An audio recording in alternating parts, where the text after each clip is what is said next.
Joining us now is United States Senator Tim Kaine, a Democrat, as we all know. And big happenings today. The Senate is going to hold a hearing on a proposal to change military law to make it easier to report, investigate, and prosecute cases of sexual assault.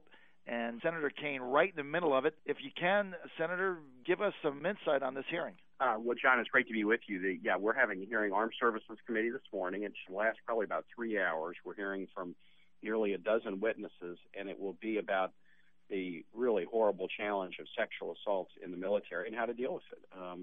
There have been some recent incidents highly publicized. There's been a report that's come out that showed that there's a vast number of unreported cases, and I know all of us in the Senate are committed to we need to make the changes necessary so that everybody who serves knows that they can serve without risk of sexual assault. That's what we owe to the people who serve, and we owe it to the people who are thinking about whether they want to have military careers. So the timing is this. We're writing a defense authorization bill right now that will likely wrap up at the end of next week.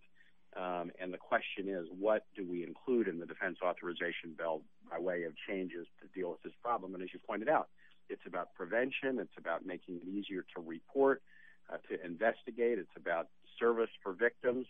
But it is also about probably the most controversial thing is how should these cases be prosecuted? You know, what changes are needed to the Uniform Code of Military Justice to enable the fair prosecution of these matters. And so we're going to be hearing about a number of different proposals today.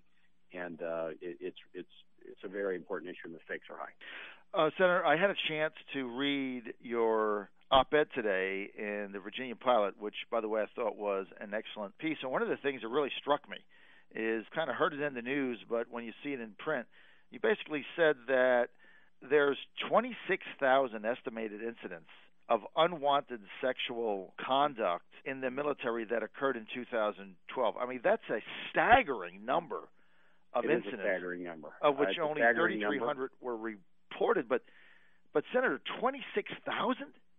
Yeah, well, it is a staggering number. Now, look, the military is not unique in confronting challenges of sexual assaults. It's a problem at other areas of civilian life, too.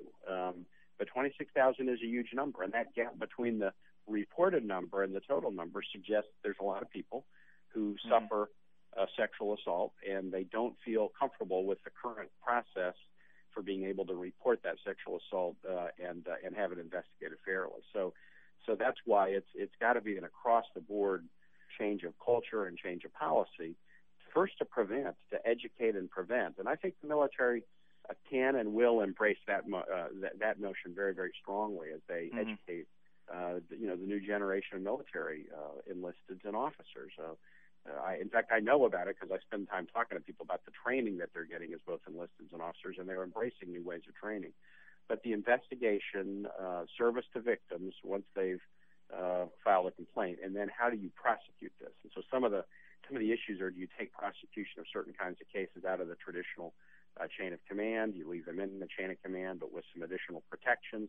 These are the kinds of things that we're wrestling with, and they're very delicate questions. And you want to do it right. You don't want to do it in a way that will have, unintended consequences. It will reduce fairness for all concerned. But it's time that we make some significant changes.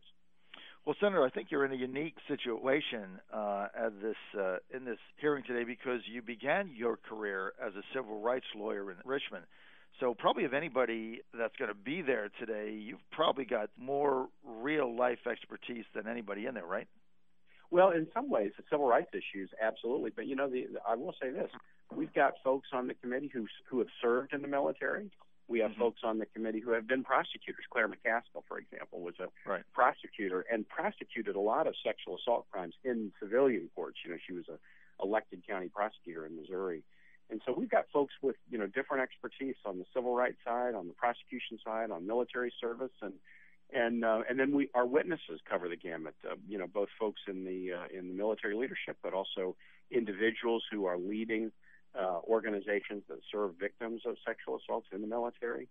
So, this is one of those things, John, this should not be a partisan issue. Traditionally, the Armed Services Committee is not a partisan committee. We do most things in a very bipartisan way. So we just need to get the thoughts out on the table, get the proposals out on the table, and then as we work between now, really over the next 10 to 12 days, we'll see what we can put into, the legal structure in terms of changes that will help us better tackle this problem. Senator Kaine, what's your number one objective in this hearing?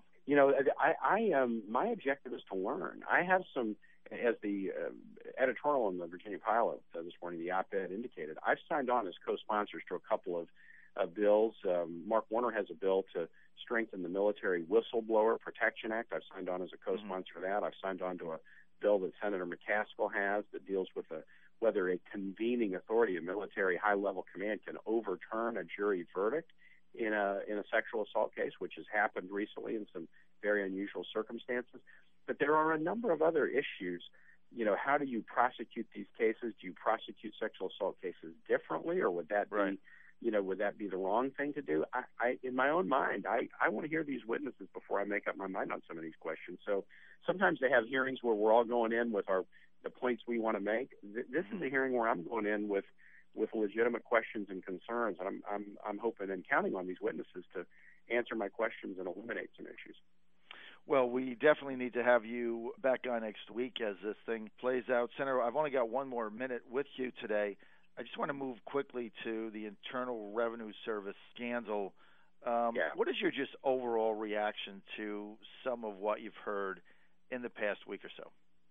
Well, John, it's just an outrageous situation. I was one of the first people, I think, that came out when the IRS issue broke. I think it broke on a Friday, and I came out Monday and said, look, what does it take to lose a job in this town? There's got to be people who lose their jobs over this because, we're human beings. We're going to make mistakes. Hey, let's acknowledge that. But government can't prefer or punish people based upon their political views.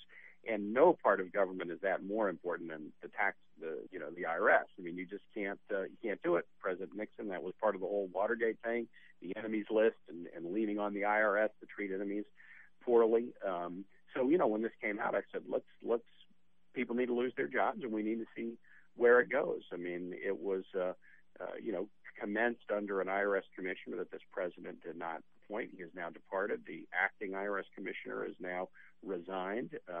I think there's going to be more people to leave, and I think Congress needs to do the job to investigate and determine, where this thing started and who knew about it.